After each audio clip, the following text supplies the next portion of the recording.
किसी ना किसी एग्जाम हॉल से मैंने उठा के लाया है।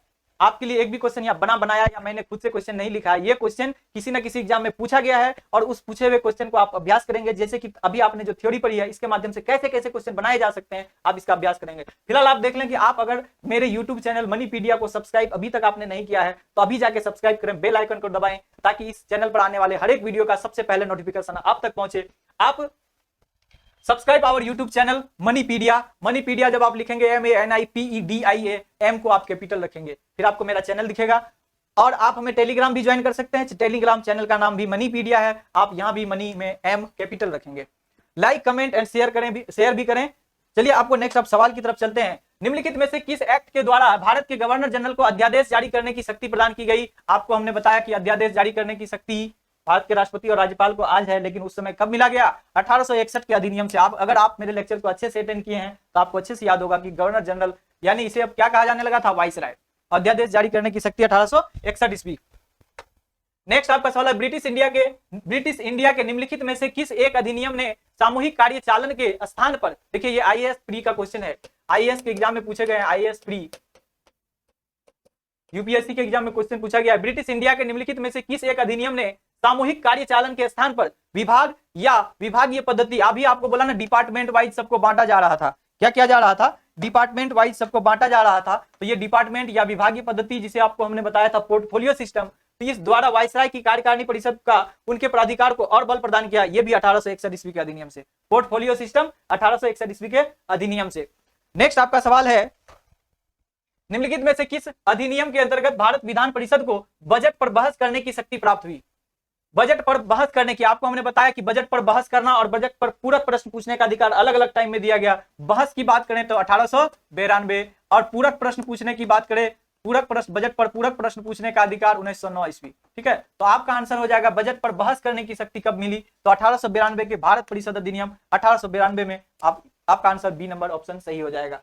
नेक्स्ट क्वेश्चन है आपका, यह क्वेश्चन यूपीपीसीएस में पूछा गया है। यूपीपीसीएस मतलब यूपी के पीसीएस एग्जाम में पूछे गए हैं। सूची 1 को सूची 2 से आपको सुमेलित करना है। नियंत्रण परिषद की स्थापना, सर्वोच्च न्यायालय की स्थापना, ईसाई मिशनरियों को भारत में प्रवेश, गवर्नर जनरल परिषद में कानून की सदस्य की नियुक्ति। आपने अगर मेरा कल पिछला लेक्चर पार्ट 1 को अगर अच्छे से देखा होगा तो आपको पता है कि ईसाई मिशनरियों को प्रवेश 1813 के चार्टर एक्ट से मिला। उसके बाद आप देखेंगे कि नियंत्रण परिषद की स्थापना, नियंत्रण परिषद मतलब रेगुलेटिंग एक्ट, इसकी स्थापना कब हुई? जिसे हम लोग क्या कहते हैं? Board of control. नियंत्रण परिषद, बोर्ड ऑफ कंट्रोल 1773 ईस्वी। और सर्वोच्च न्यायालय की स्थापना, आपको बोला ना संघीय न्यायालय और अखिल भारतीय संघ की स्थापना 1800, अखिल भारतीय संघ की स्थापना आपका ऑप्शन। और यहाँ है गवर्नर जनरल परिषद में कानूनी सदस्य की नियुक्ति, यह है आपका ऑप्शन 4 नंबर में। कानूनी सदस्य कौन थे? मैकाले को कानूनी सदस्य के रूप में, कल के वीडियो में आपको यह क्लियर हुआ होगा, पिछले वीडियो अगर आपने नहीं देखा तो देख लें। अब आपका है कि सर्वोच्च न्यायालय की स्थापना, ये सर्वोच्च न्यायालय की स्थापना, सॉरी बोर्ड ऑफ कंट्रोल, आपका जो बोर्ड ऑफ कंट्रोल और बोर्ड ऑफ डायरेक्टर्स की स्थापना थी, ये पिट्स के अधिनियम 1784 में था, बोर्ड ऑफ कंट्रोल और बोर्ड ऑफ डायरेक्टर्स। तो सर्वोच्च न्यायालय ये कहां में? कलकत्ता वाला सर्वोच्च न्यायालय की बात कर रहे हैं। कलकत्ता में सुप्रीम कोर्ट की स्थापना 1773 के रेगुलेटिंग एक्ट से 1774 ईस्वी में होता है। तो आपका ऑप्शन हो जाएगा 2, 1, 3, 4। 2, 1, 3, 4 कहां है आपका? 2, 1, 3, 4 बी नंबर ऑप्शन आपका सही हो जाएगा, 2, 1, 3, 4। तो आप इसे भी देख लेंगे। नेक्स्ट आपका क्वेश्चन है जो आपके अभ्यास के लिए बहुत महत्वपूर्ण है। द्वैध शासन प्रणाली लागू करने वाला एक्ट आया था। द्वैध शासन प्रणाली तो 2 एक्ट में आया, 1919 में भी, 1935 में भी। लेकिन प्रांतों की बात करें तो प्रांतों में 1919 में, केंद्र की बात करें तो केंद्र में 1935 ईस्वी में। तो आपका आंसर क्या होगा यहाँ? 1919। जब तक यहाँ प्रांत लिख देना चाहिए था। प्रांतों में द्वैध शासन प्रणाली कब लागू हुई? 1919। वैसे भी आपके ऑप्शन में 1935 नहीं है तो ऐसे भी आप 1919 मारेंगे। नेक्स्ट आपका सवाल है निम्नलिखित, ये भी क्वेश्चन यूपीएससी में पूछा जा चुका है। यूपीएससी, आपको लग रहा होगा कि यूपीएससी के प्रश्न क्यों पढ़ा रहे हैं आप?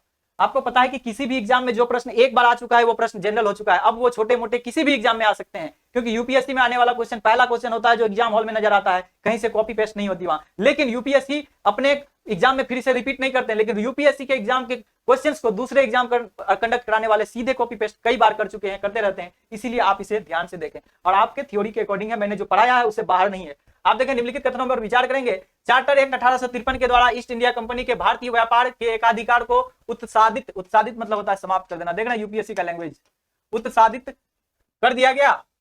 ऐसा है क्या? चार्टर एक्ट 1853 के द्वारा ईस्ट इंडिया कंपनी के व्यापार के एकाधिकार को उत्साहित कर दिया गया? नहीं, व्यापार के एकाधिकार तो 1833 ईस्वी के एक्ट से ही समाप्त कर दिया गया। तो ये कथन क्या है आपका? रॉन्ग है, यहाँ 33 होगा। ठीक है, नेक्स्ट है, गवर्नमेंट ऑफ इंडिया एक्ट के अंतर्गत ब्रिटिश संसद ने ईस्ट इंडिया कंपनी को पूर्णतः समाप्त कर दिया? नहीं, ब्रिटिश ईस्ट इंडिया कंपनी को तो 1 जनवरी 1884 ईस्वी को समाप्त किया गया। आपने देखा ना, और किस एक्ट के तहत? 1873 के एक्ट के तहत। आप पिछले वीडियो में अगर आप स्लाइड यहाँ देख रहे हैं तो आपको मैं बता दूं कि आपने यहाँ देखा ना,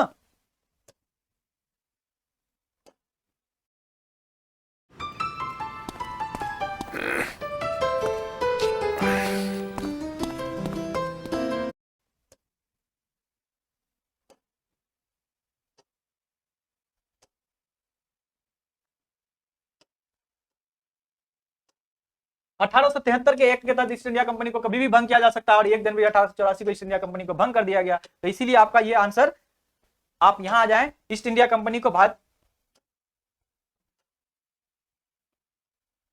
तो ये भी क्वेश्चन आपका ये भी स्टेटमेंट गलत है। गवर्नमेंट ऑफ इंडिया एक्ट के द्वारा ब्रिटिश ईस्ट इंडिया कंपनी को समाप्त नहीं किया गया था। ये किया गया है कि उत्तरदायित्व ग्रहण किया समाप्त करके। क्वेश्चन है कि गवर्नमेंट ऑफ इंडिया एक्ट के अंतर्गत ब्रिटिश संसद ने ईस्ट इंडिया कंपनी को पूर्णतः समाप्त कर भारत में सीधा शासन करने का उत्तरदायित्व ग्रहण किया। अच्छा, ये क्वेश्चन है आपका, उत्तरदायित्व ग्रहण यानी शासन सत्ता ब्रिटिश संसद के अधीन चली गई। ये 1858 का गवर्नमेंट ऑफ इंडिया एक्ट है, यहाँ लिख लेंगे आप लोग 1858, और ये सही है आपका। तो आपका इनमें से केवल 2 निम्न कथनों में से कौन सा सही नहीं है? तो सही नहीं है कौन? केवल एक सही नहीं है। आपसे नहीं पूछा गया कौन सही नहीं है, तो केवल एक सही नहीं है, बाकी 2 तो सही है। जो सही नहीं है आपका आंसर वही सही है, क्योंकि क्वेश्चन पूछा गया कौन सही नहीं है, जो नहीं है तो 1 नंबर नहीं है। तो आप इसे नोट कर लेंगे। नेक्स्ट आपका क्वेश्चन है, भारत में द्वैध शासन प्रारंभ किया गया? द्वैध शासन अभी हमने देखा, द्वैध शासन प्रारंभ किया गया। तो भारत में जब क्वेश्चन पूछा जाए, क्वेश्चन क्या दिया? मार्ले मिंटो सुधार कब आया? 1909 में। आपका ऑप्शन है मॉन्टफोर्ड सुधार कब आया? 1919 में।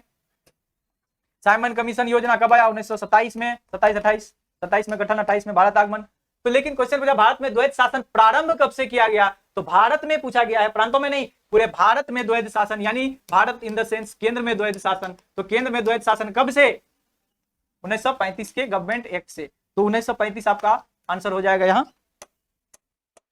1935 के एक्ट। नेक्स्ट आपका सवाल है, नागरिक सेवाओं के लिए प्रतियोगी परीक्षा प्रणाली को सिद्धांततः कब स्वीकार किया गया? नागरिक सेवा यानी सिविल सर्विस के लिए प्रतियोगिता यानी कंपटीशन एग्जाम प्रणाली को सिद्धांततः कब स्वीकार किया गया? 1853 के एक्ट से। अगर कल आपने अच्छे से पढ़ा होगा तो आपने देखा होगा कि 1853 के एक्ट में सिविल सर्विस का एग्जाम की व्यवस्था की गई थी बिना भेदभाव का। चार्टर एक्ट 1833 में निम्नलिखित प्रावधानों में से कौन सा एक नहीं था? 33 की बात की जाती है, लॉर्ड विलियम बेंटिक के समय में आया हुआ 1833 का एक्ट। कौन सा प्रावधान नहीं था? इस पर आप ध्यान देंगे, नहीं पूछा गया है।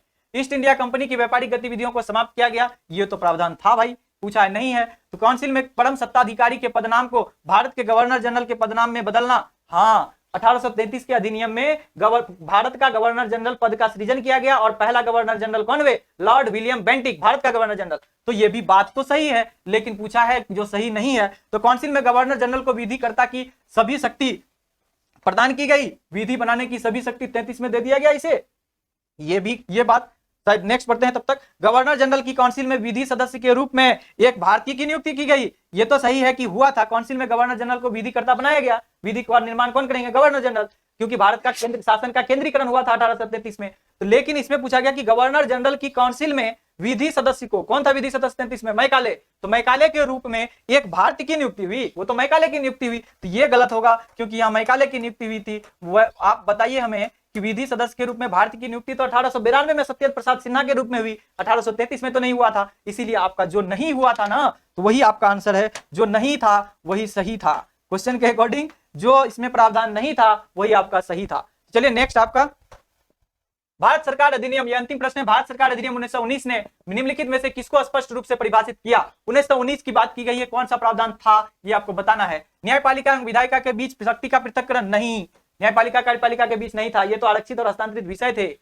केंद्रीय एवं प्रांतीय सरकारों की अधिकारिता को लेकर के था।